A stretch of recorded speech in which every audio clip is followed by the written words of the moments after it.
여러분 안녕하세요. 교계사 16번째 시간입니다. 오늘은 나부터 납까지 하는데 핵심어는 나열, 나침판, 난민, 남반구, 납세의 의무입니다. 이 사진에서는 새의 그물이 잘 안 보이는데 이렇게 새를 잡기 위해서, 왜 새를 잡아요? 그 들판의 곡식이나 과수원의 과일을 보호하기 위해서 그 주변에 그물을 이렇게 쳐놓는 겁니다. 그럼 새가 날아들다가 걸리죠. 지금 새 그물에 잡힌 새를 손으로 지금 떼어내고 있는 모습입니다. 이것이 새 그물인데 이것이 라자입니다. 새 그물 라. 그런데 우리나라에는 한국어에는 두음 법칙이라는 게 있어요. 그럼 두음이라는 건 뭐냐? 낱말의 제일 앞에 이걸 어두라고 하는데 어는 낱말이죠. 단어. 두는 머리 두자입니다. 어두에 나오면 리을이 니은으로 바뀝니다. 이것을 두음 법칙이라고 합니다. 그래서 원래 한자는 라이지만 세금을 라자이지만 이것이 낱말 처음에 나오면 리을이 니은으로 바뀐다. 열이라고 하는 것은 줄이죠.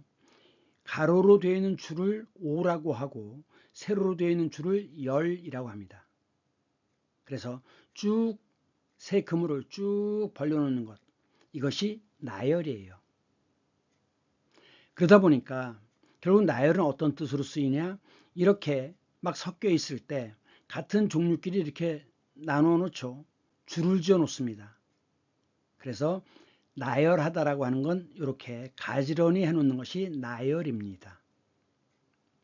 어차피 그물 얘기가 나왔으니까 삼강오륜을 설명하겠습니다. 삼강에서 이 강자는 별이 강자입니다. 그럼 별이라는 게 뭐냐? 지금 여기 물고기를 잡는 그물이 있죠. 이 가장 굵은 위에 있는 이 줄을 강이라고 합니다. 별이라고 합니다. 그럼 이 가장 굵은 줄을 잡아당기면 밑에 있는 그물들도 쭉 딸려오죠. 그래서 세 가지의 별이다. 요것만 지키면 모든 윤리가 다 따라온다. 그래서 삼강이라고 얘기하는 것입니다. 이 삼강오륜에서 강은 별이라는 뜻이다 라고 하는 점을 기억할 필요가 있습니다. 그 다음 요것은 뭐죠? 나침반. 지금 여기 N 북쪽이죠. 남쪽, 동쪽, 서쪽. 이것을 방향을 가리키는 그러한 것을 나침반이라고 하는데 요 위에 글자는 일반반이란 뜻입니다. 일반적으로 할 때. 그런데 밑에 들어가는 것은 그릇이에요. 어떤 그릇이냐? 편편한 그릇이죠. 그래서 쟁반, 바닥이 평평하죠? 쟁반.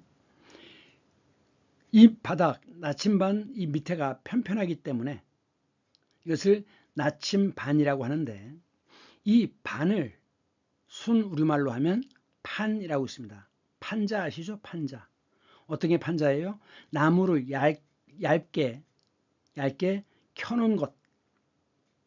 이것이 판이죠. 그래서 납작한 나무 덩어리를 판이라고 합니다. 그래서 고유어로 얘기하면 나침판이다. 한자로 다 쓰면 나침반이 된다. 그런데 이것은 항상 남쪽을 가리키죠. 빨간색이 남쪽을 가리킵니다. 그래서 남쪽을 가리키는 쇠다.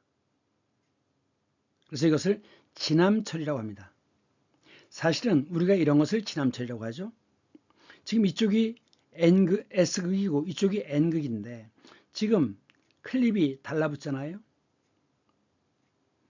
항상 이것은 자성을 띠고 있어서 자성이라고 하는 건 자석의 성질입니다. 쇠를 끌어당기는 돌이 자석이죠. 그러한 성질을 자성이라고 하는데, 이것은 항상 막대자석의 경우는 항상 남쪽을 가리키기 때문에, 그래서 남쪽을 가리키는 쇠다, 쇳덩어리다 라고 해서 지남철이라고도 합니다. 그러니까 나침반이라고 하는 것과 같은 낱말은 지남철인데, 다시 이 지남철은 자석이란 뜻을 갖고 있다. 이렇게 두 개가 연결되고 요 두 개가 같은 뜻으로 연결되는 것이다 라는 걸 구분해야 합니다. 그 다음에 모든 것을 망라하여, 그러니까 예를 들면 이 사전은 과학, 예술, 역사 등 모든 분야를 망라하고 있다. 망라.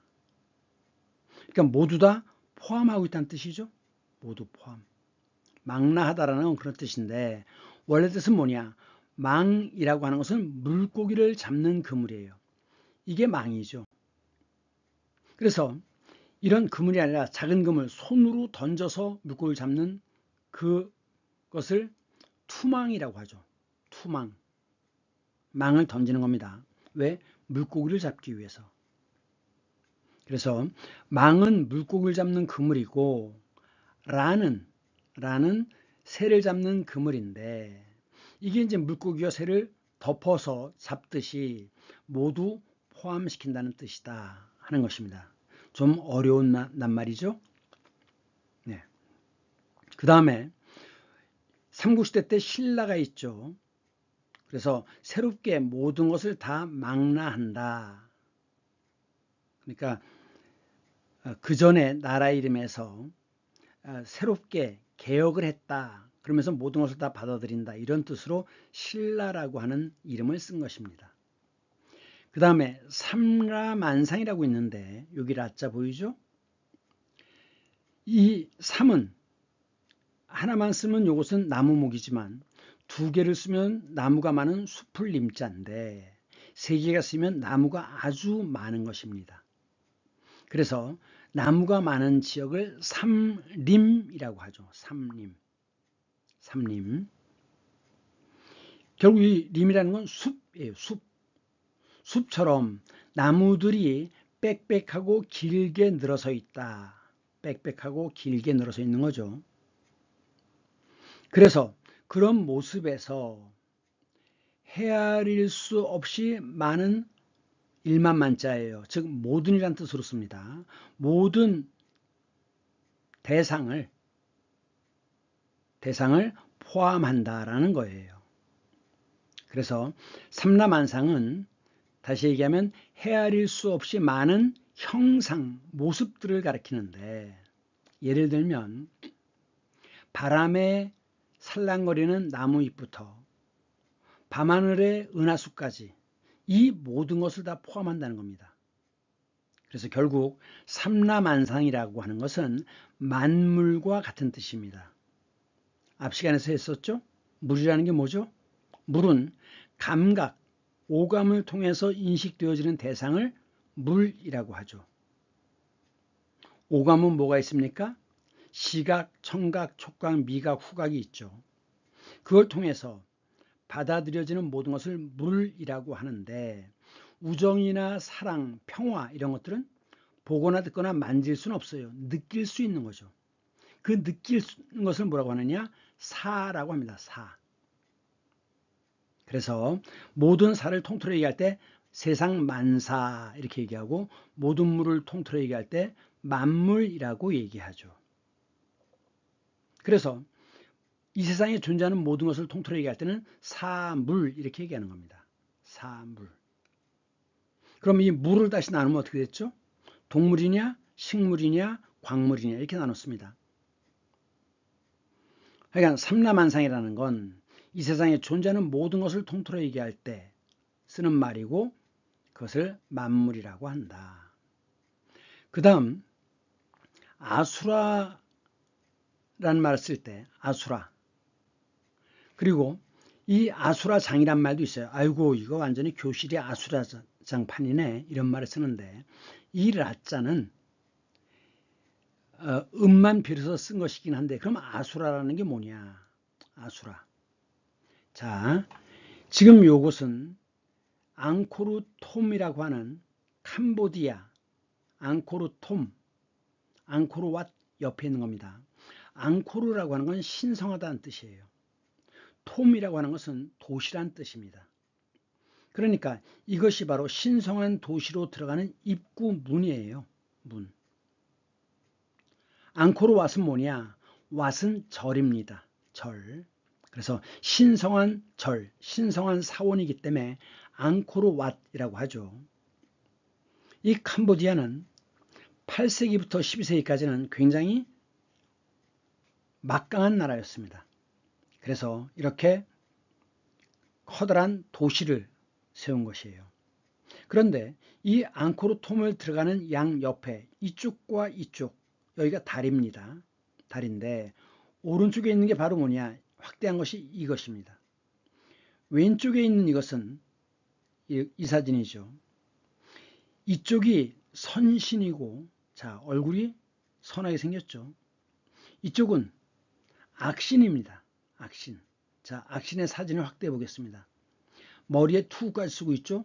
눈이 부리부리해요. 꾹 감은 입술, 무섭게 생겼죠. 그랬는데 이 선신과 악신은 영원한 생명을 주는 암리타라고 하는 약이 있는데, 그 약은 우유바다를 오랫동안 저어야지만, 그래야지만 비로소 암리타라고 하는 신비스러운 약이 나온다는 거죠. 그래서 이제 이 선신과 악신이 약속을 해가지고 커다란 뱀을 이용해서 바다를 젓습니다. 바다를 계속 저어요. 지금 요 앞에 보시면 커다란 뱀의 모습이 있고 이쪽도 커다란 뱀의 모습이 있습니다. 바로 이것은 선신과 악신이 우유 바다 젓기를 하는 중이에요. 그런데 이 선신을 대비라고 하고 이 악신을 아수라라고 합니다. 나중에는 그 암리타가 나왔는데 이 암리타를 차지하기 위한 싸움이 벌어집니다. 그것이 뭐예요? 아수라장이에요. 피가 낭자하고 많은 부상자가 생기고 모든 기물이 다 뒤집어지고 부서지고 이런 이런 상황, 장소가 아수라장입니다. 그래서 대비라고 하고 아수라라고 한다. 여기서부터 아수라장이다 라는 말이 나왔다라는 겁니다. 다음 낱말로 넘어가기 전에 두음 법칙을 먼저 하겠습니다. 자주 나오기 때문에 알아야 하는 내용입니다. 이 두는 머리 두자입니다. 그래서 머리 부분을 두부라고 하죠. 두부. 그 부분을 두부라고 합니다. 그러면 이제 어두라고 하는 말이 있어요. 어는 낱말입니다. 낱말에 제일 처음에 나올 때의 법칙이기 때문에 두음 법칙이라고 해요. 근데 이 두음 법칙은 북쪽에선 적용이 되지 않습니다. 남쪽에서만 적용되고 있어요. 그러니까 남쪽은 언어가 상당히 빨리 변하는 데 비해서 북쪽은 아직도 언어의 변화가 남쪽처럼 빠르지 않다는 뜻인 겁니다. 그러면 이제 두음 법칙은 두 가지로 나눠 설명할 수 있는데, 낱말 처음에 리을이 오면 이 니을은 니은으로 바뀝니다. 자, 낱말 처음을 한자어로 뭐라고 하죠? 어두라고 합니다. 어두. 그때 어는 단어란 뜻이에요. 단어가 뭐죠? 낱말은 순 우리말이고 단어는 한자입니다. 우리나라 말은, 한국어는 이 고유어와 한자어가 많이 섞여 있고, 특히 중학교 이상이 될수록 고유어를 별로 안 쓰고 한자어를 주로 사용합니다. 그런데 사실은 국어 시간에 낱말이란 말도 나오고 단어란 말도 나오는데 그 두 개는 같은 말이에요. 이런 걸 잘 구별 못하기 때문에 문법이 굉장히 어려운 것입니다. 사실 문법은 낱말의 뜻만 정확히 이해하면 아주 쉬운 거예요. 자, 그럼 보겠습니다. 자, 조금 전에 요것은 세금을 라자로 했죠. 세금을 쭉 늘어놓는 거, 세를 잡기 위해서 세금을 쭉 늘어놓는 걸 뭐라고 해요? 나열이라고 한다 그랬어요. 그러니까 원래 이것은 라자지만 라열이 아니라 나열인 거죠. 그 다음 라침판이 나침반이 되는 거죠. 리을이 니은으로 바뀝니다. 그럼 이 경우를 보세요. 신라. 자, 뒤에 오면 원래 음을 그대로 쓰고 있죠. 원래 음 그대로 씁니다. 신라. 그리고 조금 전에 설명했던 거 악신, 아수라. 뒤에 오면 라라고 있습니다. 라. 그러니까 두음 법칙 첫 번째, 어두에 리을이면 리을은 니은으로 바뀐다. 그래서 요즘 여러분들은 이거 발음해 보세요. 여러분들은 라디오, 원래 영어 발음은 레이디오인데 한국어로 표기할 때는 라디오라고 쓰죠. 하지만 옛날 할머니, 할아버지들은 이 라디오라는 발음을 못했어요. 그래서 어떻게 발음했냐? 라지오라고 발음했습니다. 라지오. 디귿은 왜 지읒으로 바뀌느냐? 디귿은 잇몸에서 소리가 나는데 이는 경국에서 소리가 나요. 뒤에서 소리가 납니다. 그러니까 D 발음해 보세요. D. 라디오. 발음이 힘들죠? 그러니까 이 디귿을 아예 같은 곳에서 발음 나는 지읒으로 바꾸는 거예요. 그래서 자, 여러분들 식으로 해봅시다. 이 글자대로 발음해 보세요. 여러분들은 라디오. D 발음할 때 힘들죠? 그래서 여러분들도 어떻게 발음합니까? 라지오라고 발음합니다. 이것은 나중에 배우겠지만 이런 디귿이 지읒으로, 티읒이 치읒으로 바뀌는 거. 해도 이가 발음이 힘들잖아요. 원래는 해도 디가 돼야 맞는 거죠. 근데 해도지로 발음합니다. 이것을 국외음어라고 합니다. 나중에 다시 설명하겠습니다. 하여간 옛날 할머니들은 두음 법칙이 적용돼 가지고 발음을 나지오로 한다는 겁니다. 그 다음 로동. 자, 이것은 북쪽의 신문이죠. 뭐라고 써 있어요? 로동신문이라고 써 있죠. 북쪽에서는 두음 법칙이 적용되지 않아요. 그래서 노동이라고 하지만 우리는 노동이라고 얘기하죠. 노동자, 노동시간. 그 다음 락원, 즐거울 락자예요. 즐거울 락. 말하자면 이제 그 천국과 같은 곳, 패러다이스, 이것을 락원이라고 하는데 두음 법칙이 적용돼 가지고 리을이 니은으로 바뀝니다. 그래서 낙원이 되는 거죠. 로인이 노인이죠. 그런데 로자가 뒤에 오면 어떻게 됩니까? 경노석이 아니라 경로석이죠. 어두에서만 리을이 니은으로 바뀌는 겁니다. 중간이나 뒤에서는 안 바뀌어요. 중간이나 뒤에서는 안 바뀝니다. 그 다음 이 레일, 이 레는 올 레자입니다. 그러니까 올 날이에요. 아직 안 온 거죠. 이 레일이 남쪽에서는 내일로 발음됩니다. 두음 법칙입니다. 그런데 한 가지 더 기억해야 되는 게 뭐냐? 니은으로 바뀌었는데 또는 니은이 있는데 니은 뒤에 이가 오면 니은이 탈락됩니다. 그러면 이제 이 선행모음 앞에서 탈락되는데 이 선행모음이라는 게 뭐냐? 자, 야를 길게 발음해 보세요. 야, 아가 남죠? 그럼 앞에서 이가 떨어져 나간 거죠? 여를 길게 발음해 보세요. 여, 어가 남죠? 앞에 이것이 떨어진 거죠. 요, 길게 발음해 보세요. 요거만 남죠? 앞에 있는 거죠? 유, 길게, 요게 남죠? 이. 이렇게, 이런 것들을 이중모음이라고 합니다. 모음이 두 개가 합해진 거기 때문에 이중모음이라고 하는데, 이중 모음 중에서 이가 앞에 오기 때문에 선행학습 앞에 온다는 뜻이죠. 미리. 그래서 이런 것들이 이 선행 모음입니다. 그러면 예를 들면 위 아래 할 때 위를 길게 발음해 보세요. 위, 이가 뒤에 있죠. 그럼 이건 뭐라고 얘기해야 됩니까? 이가 뒤에 오니까 후행 모음이라고 해야 되는 겁니다. 자, 앞에 오면 선행 모음, 뒤에 오면 후행 모음입니다. 그래서 니은 뒤에 이나 이 선행 모음이 오면 니은이 탈락되는 것, 이것도 두음 법칙이에요. 그러면 해년자죠. 1년, 2년, 3년 할 땐 년자입니다. 세도 역시 년이란 뜻이에요. 나이예요, 나이. 자, 그러면 대한독립 만세 그러죠? 만세의 뜻이 뭐예요?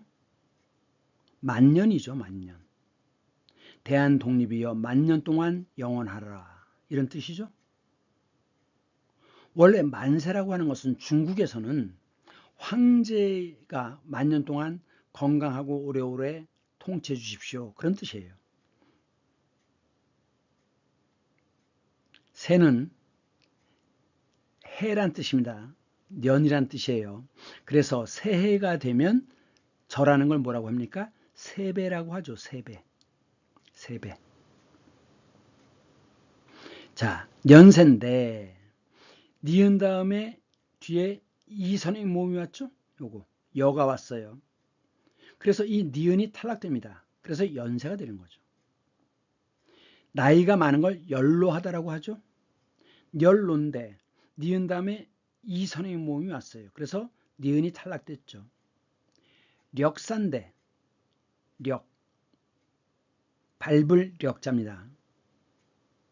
사는 기록이에요. 그러니까 옛날부터 기록이 어땠느냐는 걸 쭉 보는 게 역사입니다. 그래서 어떻게 살아왔느냐, 어떤 일을 했느냐에 대해서 쓰는 것이 이력서죠. 이력서. 력, 밟을 역자예요. 그런데 이 리을 뒤에 자 어두니까 리을이 먼저 뭐로 바뀌어야 돼요? 니은으로 바뀌어야 되죠. 두음 법칙입니다.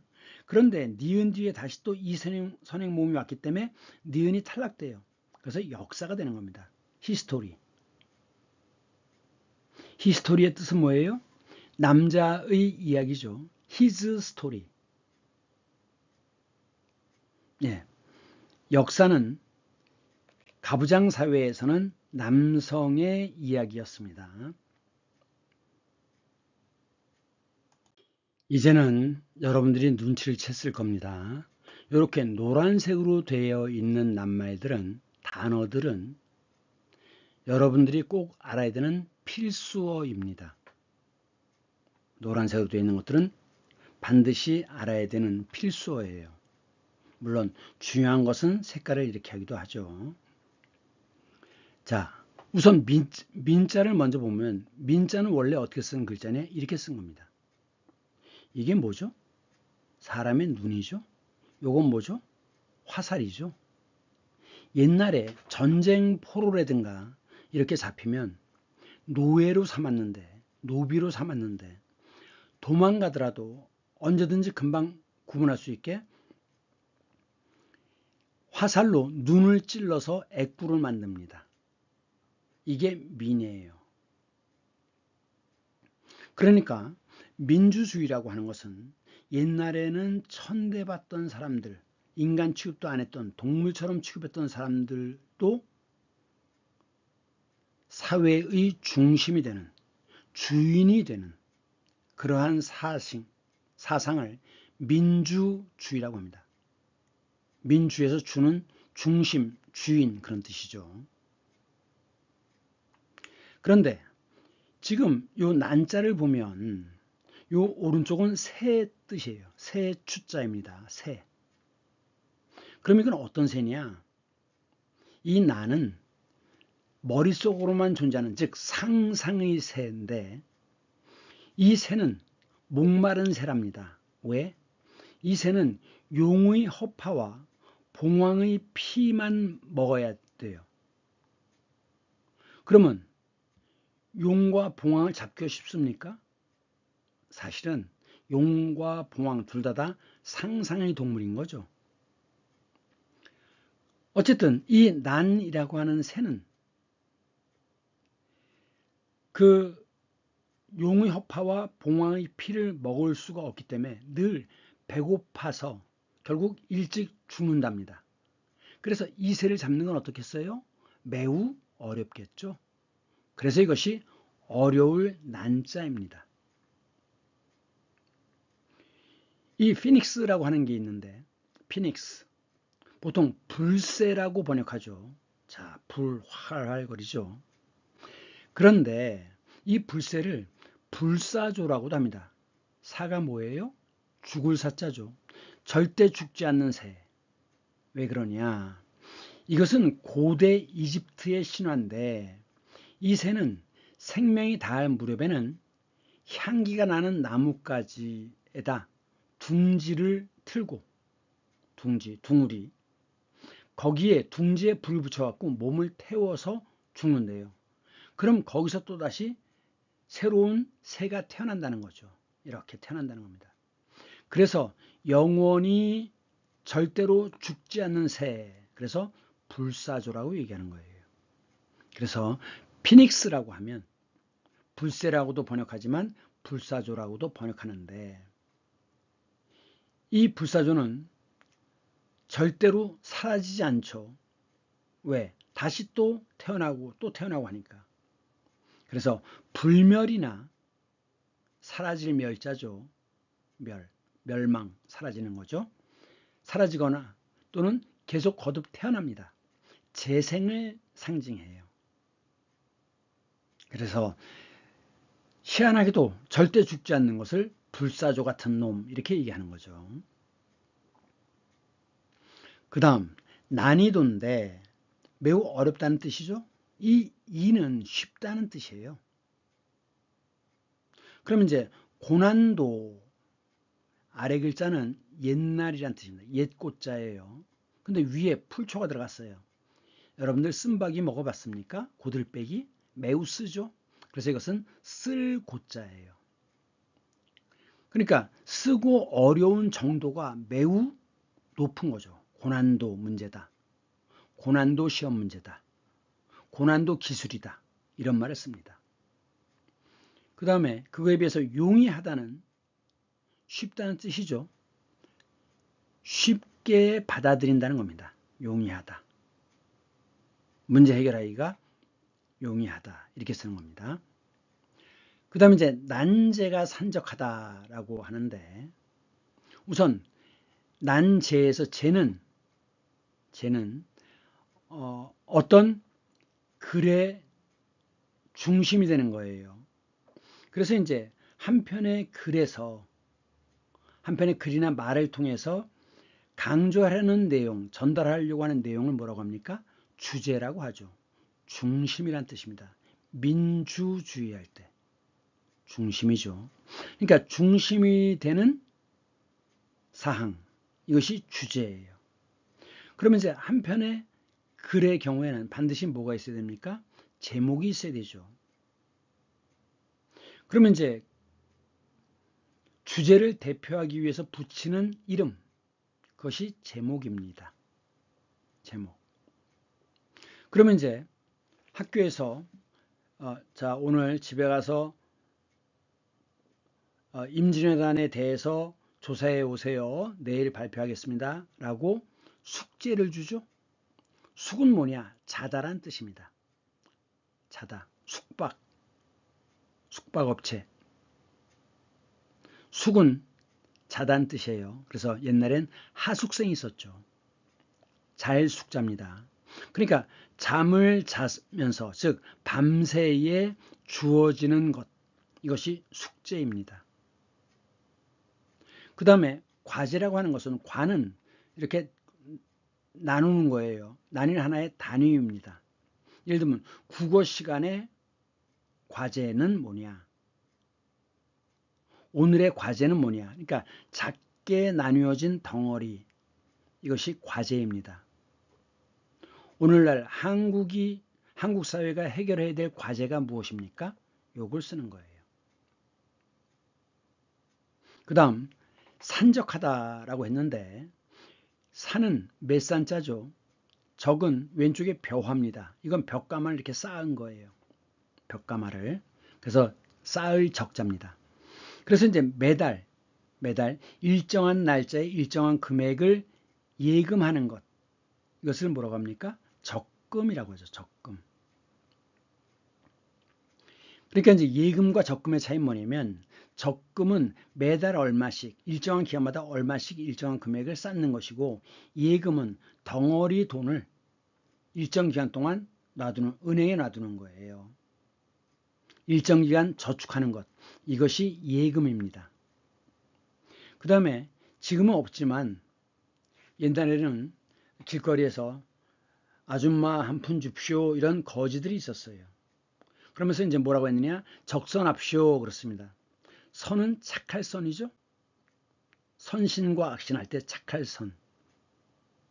그래서 이 착한 일을 계속 쌓으면 적선하면 나중에 극락으로 가거나 복을 받아서 극락을 가거나 아니면 복을 받게 될 거라고 하는 겁니다. 그래서 적선이라고 하는 것은 선을 쌓으면 그거에 대한 답을 받을 것이다. 그러니까 나한테 줘라 이 얘기입니다. 그 다음 난관이라고 하는 말이 있는데 이 관이라고 하는 것은 빗장입니다. 빗장. 건은 왼쪽에 쇠금이 들어갔죠? 이건 자물쇠예요. 그래서 관건이다. 문제 해결의 관건이다. 라고 하면 핵심이란 뜻입니다. 그럼 이제 관은 빗장이고 건은 자물쇠죠. 그럼 자물쇠를 열려면 열쇠가 있어야 되잖아요. 열쇠를 영어로 키라고 하죠. 그래서 이 관건이란 말을 영어에서 그냥 키라고 얘기합니다. 키 포인트, 핵심이 되는 것, 키 포인트. 그래서 관건이다라고 얘기하면 해결의 핵심이란 뜻인데 그 통과하기가 어렵다란 뜻이죠. 빗장을 통과하기 어렵다는 거예요. 그래서 난관에 부딪혔다 이런 말을 씁니다. 그러면 그 빗장을 질렀으면 거기에 문이 있을 거 아닙니까? 그 문을 관문이라고 합니다. 관문. 그래서 한국의 관문은 인천공항, 즉 이 문을 통해야지만 들어올 수 있죠. 물론 부산공항도 있고 그렇지만 그러니까 들어오려면 통과해야 되는 문이 관문입니다. 영어로는 이것을 게이트랑 웨이 합해서 이런 뜻을 지니는데 발음은 게터웨이입니다. 게이트웨이가 아니라 게터웨이라고 발음하는 거예요. 관문이다. 그래서 난관에 봉착하였다. 통과하기 어려운 문이란 뜻이죠. 통과하기 어려운 관문이란 뜻입니다. 그 다음 내 입장이 아주 난처해. 처라는 건 장소입니다. 처지에 난처한 처지가 되었다는 뜻이에요. 난처한데. 그 다음 난해하다란 말이 있습니다. 해는 이것은 풀다란 뜻이에요. 그럼 문제를 풀면 뭐가 있죠? 해답이 있죠. 그럼 이제 그 문제를 풀려면 이게 무슨 의미지 하고 분석을 해야 되잖아요. 그래서 풀고 분석하는 것, 풀기 위해서 분석하는 것이 해석입니다.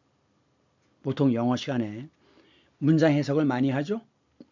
꿈을 꿨어요. 꿈몽자죠. 꿈을 꿨어. 그러면 그건 이런 뜻이야 라고 풀이하는 것을 해몽이라고 합니다. 나눠지지 않는 덩어리를 나누는 것을 분해라고 합니다. 분해.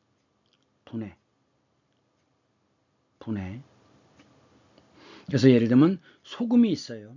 거기다 물을 집어넣으면 그러면 그 소금의 성분이 나눠지죠. 그래서 물을 더해서 나누는 걸 가수분해라고 합니다. 더할 가짜를 써서 가수분해라고 해요. 그러니까 나누지 않는 것을 나누는 것을 분해라고 합니다. 그 다음에 오는 잘못이란 뜻이죠. 그래서 잘못 해석하는 것. 아이고, 내가 너를 오해했어. 그 오해입니다. 그 다음 난감하다. 아유, 참 이거 어떻게 할지 모르겠네. 난감하다라고 얘기하는데 이 감은 견디다란 뜻입니다. 그러니까 견디기 힘들다. 이러지도 저러지도 못하는 처지. 감당하기 어려운 처지를 난감하다라고 얘기합니다. 그 다음 난색을 표하다. 난색은 색은 기색이죠. 낯빛. 지난 시간에 변검 기억나요? 붉은색, 검은색, 가면. 색은 낯빛입니다. 낯빛. 그래서 왜 이렇게 기색이 안 좋아? 언짢은 기색이야? 라고 얘기하죠. 그 마음이 겉에 얼굴로 나타나는 것입니다. 색채인데 그래서 이제 얼굴 표정이 아주 어렵다는 거죠. 어찌할 바를 모르는 얼굴 표정. 이것이 난색입니다. 표는 표현하다는 뜻이고 난청, 청은 들을 청자입니다. 시각, 청각, 들을 청자죠. 그럼 이제 TV는 보면서 듣죠. 그래서 TV는 시청이라고 얘기해야 됩니다. 시청자 여러분 안녕하십니까? 시각, 청각이에요. 보고 듣는 겁니다. 그런데 라디오의 경우에는 보는 게 없죠. 듣기만 합니다. 그래서 청취자 여러분이라고 얘기합니다. 취는 잡는 거예요. 그러니까 날아가는 소리를 잡아서 듣는 거죠. 그래서 라디오는 청취자 여러분, 라디오를 청취한다 이런 표현을 쓰는 겁니다. 그런데 이 라디오의 뜻은 뭐냐? 사방으로 날아가는 것이 라디오예요. 자, 요거 뭐라고 얘기하죠? 라지에이터라고 하죠. 라지에이터. 그래서 이 속에 물이 들어있어 가지고 이 물을 데워서 이 열이 바깥으로 이렇게 퍼져서 사방으로 퍼져서 방안을 따뜻하게 하는 거 아닙니까? 이런 것을 라지에이터라고 합니다. 라디에이터.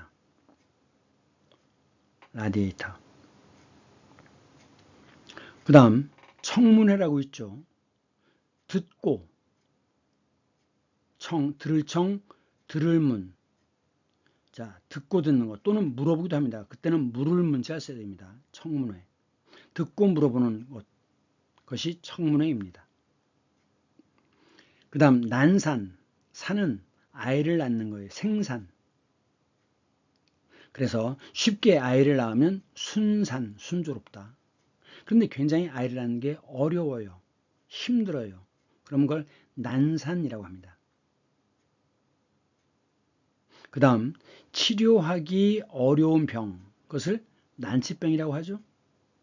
치는 치료란 뜻 또는 치유란 뜻인데 치료는 병을 없애기 위한 과정이 치료고 치유는 완전히 나은 것입니다.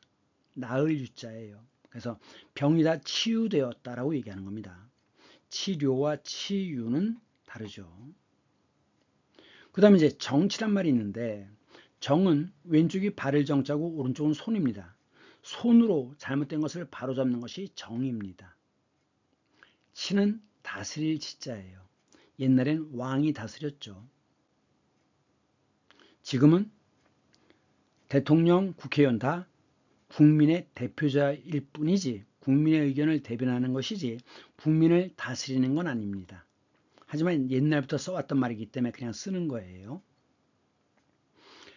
그러면 이제 치료하기 어려운 것은 난치지만 도저히 치료하는 게 불가능해. 뭐라고 합니까?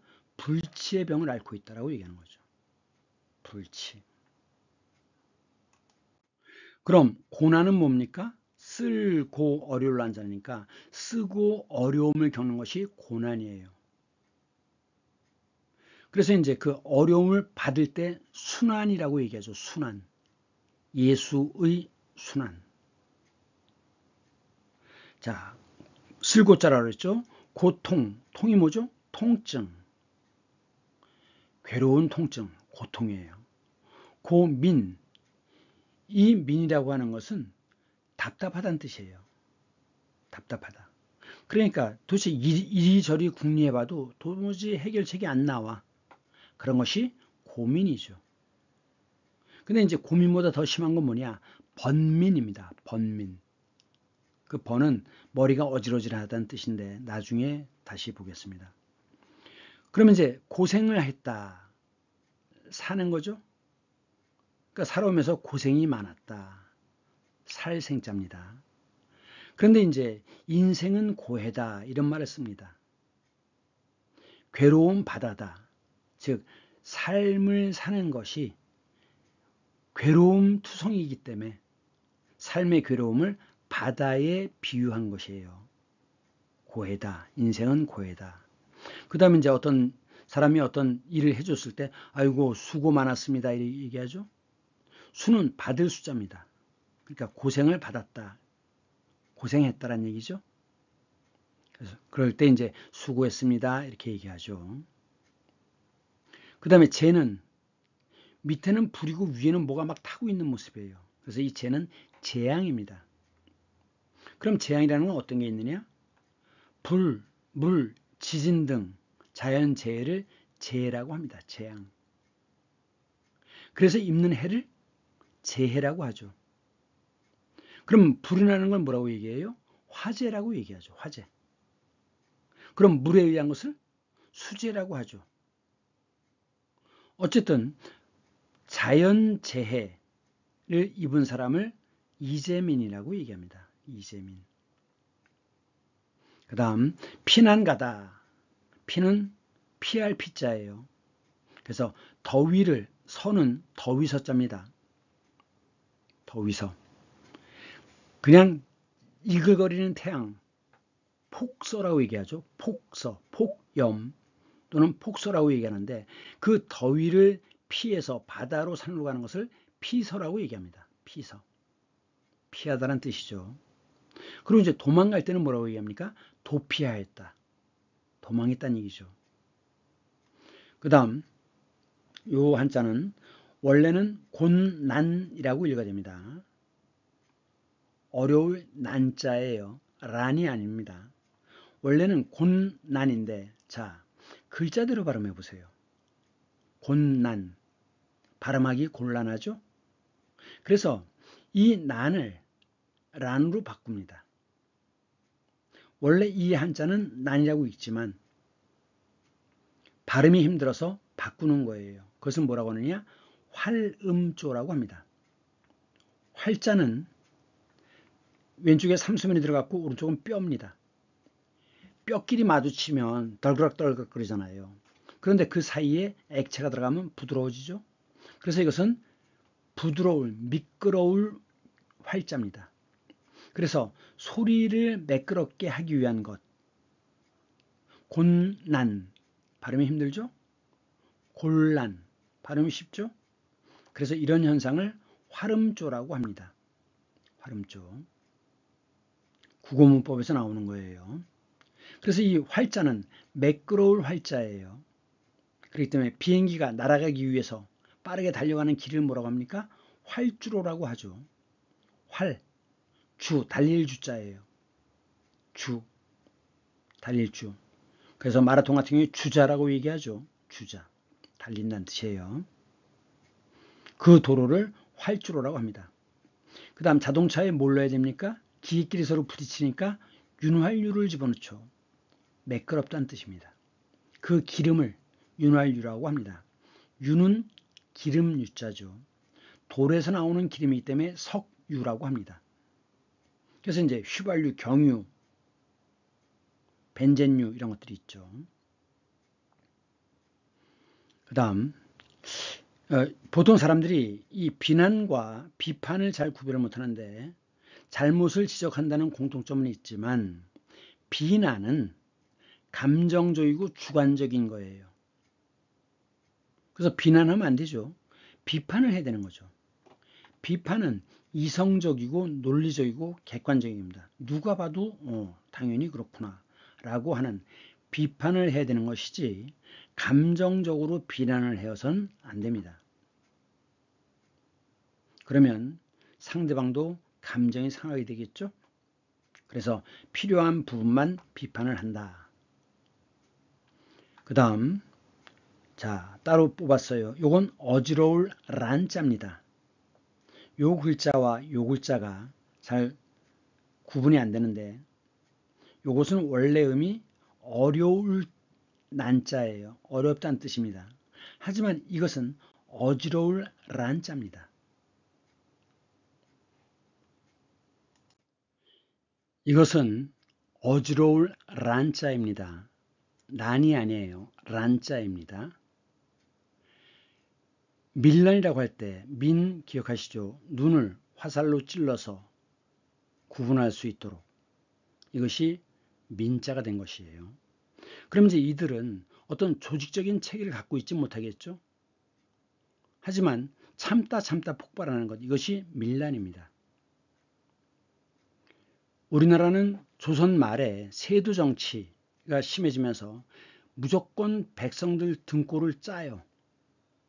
그래서 계속 밀란이 일어나는데 결국 마지막에는 홍경래난으로 전부 모여집니다. 대표적인 밀란이 홍경래란이에요. 서양의 경우에는 누구처럼 보입니까? 영화의 한 장면인데 로빈 훗입니다. 여러분 다 알고 있죠? 이 로빈 훗은 영국 사자왕이 십자군 전쟁 중에 사망을 하게 되는데 그 동생이 왕이 되죠. 그런데 무자비한 세금을 부과하고 이것을 가렴주구라고 합니다. 고등학교 때 배울 거예요. 폭정을 일삼자, 이제 이에 저항하는 거죠. 그렇기 때문에 군복이 아니잖아요. 밀란입니다. 그 다음 난동을 부리다. 난동을 부리다. 그러니까 도대체 질서 없이 그냥 때리고 부시고 하는 이런 것들이 난동이죠. 그 다음에 난수표라고 하는 게 있는데, 자, 요건 숫자죠. 이게 난수표입니다. 그래갖고 이제 도저히 무슨 뜻인지 알 수가 없잖아요. 어지럽습니다. 근데 이제 어떤 책을 정해놓고 그 페이지 몇 쪽에 몇째 줄 이런 것을 하는 거래요. 그래서 글자 하나하나를 나타내는 것이라고 합니다.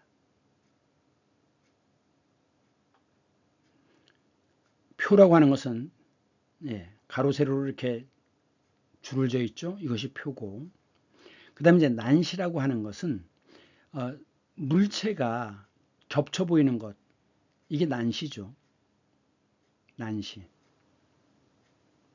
그러니까 일정하게 빛이 들어와서 형태를 파악하는 게 아니라 마구 이 수정체가 굴절되어 있어가지고 지멋대로 막 돼서 상이 여러 개가 보이는 겁니다. 이게 난시고, 이왕 나온 김에 근시 아시죠? 근시, 가까울 근자예요. 그래서 가까운 것만 보이지 좀 거리가 있는 것은 안 보입니다. 그것이 근시고, 그 다음 원시가 있죠? 원시는 가까운 건 안 보여요. 먼 것만, 멀 원자입니다. 먼 것만 보이는 것이 원시입니다. 그런데 여기 보시면 이제 멀다는 뜻이고 근은 가깝다는 뜻이죠. 그래서 원근법이라는 게 있습니다. 미술 시간에 배웠죠? 자, 가까운 것은 크게, 먼 것은 작게 그릴 수밖에 없는데, 그래서 이것이 이제 원근법으로 그려진 거죠. 사진이 찍힌 거죠. 그랬는데 이렇게 되면 끝에 결국 마지막에는 하나의 점으로 모여요. 이 점을 뭐라고 합니까? 여기를 소실점이라고 얘기하죠. 소실은 없어진다. 형체가 결국 나중에는 없어지는 거죠. 하나의 점으로 합쳐지니까. 그 다음 난반사라는 게 있는데 바다나 강에서 이런 거 많이 봤죠. 왜 이렇게 되느냐? 자, 햇빛이 이렇게 일정하게 이렇게 들어오는데 요 위에 파도가 쳐요. 그러면 일정하게 햇빛은 들어오지만 우리 눈에 들어오는 건 막 삐뚤빼뚤 들어오죠. 그래서 이렇게 번쩍거리는 모습으로 나타나게 됩니다. 이것은 난반사의 결과예요. 이것을 순우리말로 뭐라고 합니까? 햇빛을 받아서 반짝거리는 것을 순우리말에서는 윤슬이라고 합니다. 윤슬. 그 다음 난폭하다. 폭은 한꺼번에 팍 터지는 게 폭이죠. 폭탄. 말로 하지 않고 느닷없이 주먹이 나가요. 폭력. 그런 행동을 폭행. 그런 정치를 폭정. 그 다음에 누를 앞잘 써서 압력이라고 할 때 압력. 저기압, 고기압. 압력이죠. 폭압, 견딜 수 없도록 꽉 쥐어짜는 것, 눌러버리는 것. 그 다음 아주 더운 것을 폭염이라고 합니다. 폭염을 피하는 게 뭐라 그랬죠? 피서. 그 다음 난타. 타는, 자, 이런 사람을 뭐라고 합니까? 타자라고 하죠. 두드리다, 때리다라는 뜻입니다. 그래서 몸을 두들겨 패는 것을 구타라고 얘기하죠. 그럼 이 사람은 이 공을 쳐요. 순간적으로 접촉해서 쳐내는 거죠. 그래서 타격입니다. 타격하다. 그럼 이제 얼마나 쳐냈느냐 하는 걸 비율을 따질 때는 타율이라고 얘기하죠. 타율. 그 다음 난투. 투는 싸움 투자입니다. 그래서 싸우는 것이 투쟁이고 개싸움을 뭐라고 합니까? 투견. 닭싸움은 투개. 검을 갖고 싸우는 건 뭐죠? 검투사. 예, 난투. 질서 없이 마구잡이로 싸우는 것. 그러니까 권투 같은 경우에는 규칙이 있잖아요. 태권도도 규칙이 있고 그거 없이 마구 싸우는 것. 이것이 난투입니다. 그러한 상황이 되는 걸 난투극을 벌인다라고 얘기를 하죠. 극은 연극, 극장이라고 할 때 쓰는 겁니다. 극적인 상황이다. 드라마처럼 갑자기 확 상황이 바뀌죠. 그런 것을 극적이라고 합니다. 극적. 그 다음 난장판이라고 그러는데 난장이라는 건 뭐냐. 자, 옛날 시장입니다. 그러면 이제 이런 집들이 이렇게 있잖아요. 그 집 앞에 사람들이 많이 다니니까 요 앞에서 물건을 팔면 잘 팔리겠죠. 그래서 이 건물 앞에 임시로 이렇게 차양을 치고서 물건을 진열합니다. 그래서 이런 걸 뭐라고 하느냐, 이런 것을 임시집이라고 그래서 가가라고 하는데 이 가가가 가게로 바뀐 겁니다. 가게는 원래가 한자에서 시작된 거예요. 근데 여기서 보시면 굉장히 파는 물건이 많죠. 그래서 모든 걸 다 판다. 그래서 만물상이라고 합니다. 상은 상인, 상점. 이런 가게를 만물상이라고 해요. 요즘도 철물점 같은 데 가보면 만물상 이렇게 써놓은 곳이 있습니다. 없는 게 없이 다 판다 이런 뜻이죠. 그런데 난장은 뭐냐. 자, 지금 여기 기와집이 있죠. 100년 전의 사진인데 기와집이 있는데 요 앞에 가가들이 있어요. 가가들이. 그런데 그 앞에 다시 또 뭔가 이렇게 물건을 놓고 파는 사람들이 있습니다. 이런 걸 난장이라고 합니다. 그러면 이제 이렇게 앉아서 파는 사람들은 질서가 없겠죠? 그냥 물건 파는 거에만 관심이 있고 거기 쓰레기가 나오든 말든 관심이 없을 거예요. 그런 상황을 난장판이라고 합니다. 판은 나침판처럼 납작한 상태를 판이라고 합니다. 보통 이제 판굿 이런 걸 보면 어떤 상황을 의미해요. 그 다음에 이제 임진왜란이 있죠. 임진년에 외놈들이 일본이죠. 대마도의 그 왜구들, 해적들, 그들이 이제 일으킨 전쟁이다. 사실은 일본에서 일으킨 전쟁인데 일본을 낮춰 부를 때 왜라고 부릅니다. 그래서 임진왜란이라고 하고 그때 이제 이순신 장군이 그 전란 전쟁 중에 기록을 했죠. 일기를 썼어요. 그래서 그것이 난중일기입니다. 근데 이제 그 뒤에 또다시 병자호란이 일어나죠. 병자년에 호란, 호는 북쪽을 가리킵니다. 북쪽. 그래서 북쪽에서 들어온 박이기 때문에 호박, 그리고 북쪽에서 들어온 떡이기 때문에 호떡, 그리고 우리나라 한복에는 원래 주머니가 없죠. 그런데 거기다 달았어요. 그것이 호주머니입니다. 그래서 이 호라고 하는 것은 만주 쪽을 가리키는, 북쪽을 가리키는 말이에요. 그럼 이때는 어느 나라였죠? 청나라였죠. 그래서 그들이 일으킨 난이다. 그래서 병자호란이라고 얘기를 합니다. 오늘의 핵심어입니다. 망라, 망은 고기 그물이고 라는 새 그물이다. 삼강오륜에서 강은 별이 강, 가장 굵은 줄이라고 그랬죠. 두음 법칙, 두는 어두, 즉 단어의 처음에서 리을이 니은으로, 그리고 니은 뒤에 이 선행모음이 오면 니은은 탈락된다. 나는 어려울 난자고 라는 어지러울 란자다. 다음 시간에는 남, 내, 노, 농자에 대해서 하겠습니다. 수고 많으셨습니다. 다음 주에 다시 만나요. 안녕.